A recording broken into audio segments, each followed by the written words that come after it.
지난 20일 일본 외무성은 일본의 빗장을 걸어 잠근 해외 목록을 새로 업데이트했습니다. 개별 지역을 선정한 곳은 131개, 일본 전체를 지정한 곳은 78곳으로 2020년 3월 21일 현재 174개인 한국을 한참 넘어선 수치인 겁니다. 현재 세계인들은 한국보다 일본을 더 예의주시하고 있습니다. 이미 한국 근방을 비롯한 유럽, 미국까지 현 시국의 영향으로 크게 골치 아파하고 있는데 신기하게도 일본은 전혀 그렇지 않다는 것입니다. 너무나도 조용하고 또 평온합니다. 일본에 크게 관심이 없던 세계인들도 당연히 흥미가 생길 수밖에 없습니다. 21일 현재 일본의 능력 게이지는 7,500으로 매일 12,000이 게이지를 가지고 있는 한국이 절반 수준입니다. 하지만 한국은 저 게이지를 최대로 끌어올리고 있는 반면 일본은 120번 남짓한 기록을 남기고 있다는 것입니다. 최근에는 SNS, 매체들이 인터뷰를 통해 다양한 스토리들이 조명되고 있습니다. 직접 공개를 하지 않았을 뿐이지 여름 시즌 특수를 의식했다는 것을 의심할 수밖에 없는 대목이라는 것입니다. 일본은 발등에 불이 떨어졌습니다. 한국에서 사용하는 대처를 적극 도입하려는 한편 상황이 연장되는 시국에 따라 지속적인 휴교령은 이미지에 타격을 줄 것으로 판단했습니다. 신조는 이날 외무성의 발표 뒤 대책회의를 열고 4월 초순까지 전국 학교 수업을 재개하기 위한 지침을 마련하라고 문부과학성에 지시했습니다. 하기우다 고이치 문부과학상은 이에 따라 다음 주까지 각 지자체에 지침을 전달할 것이며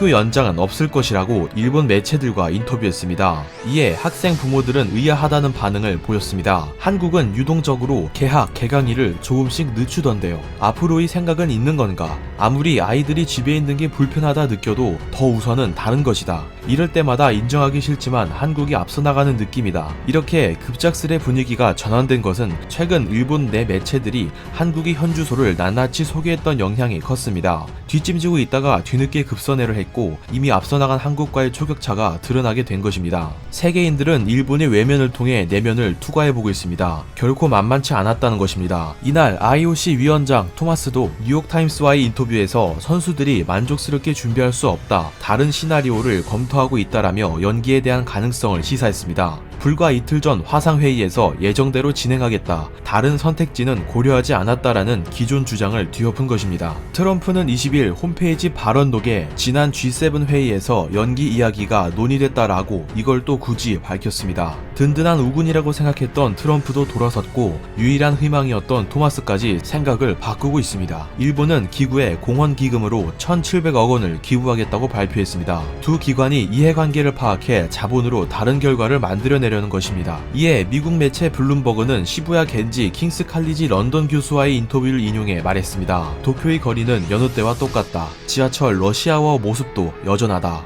미국 다음 차례는 일본이 될 것이다. 이상 끼시였습니다.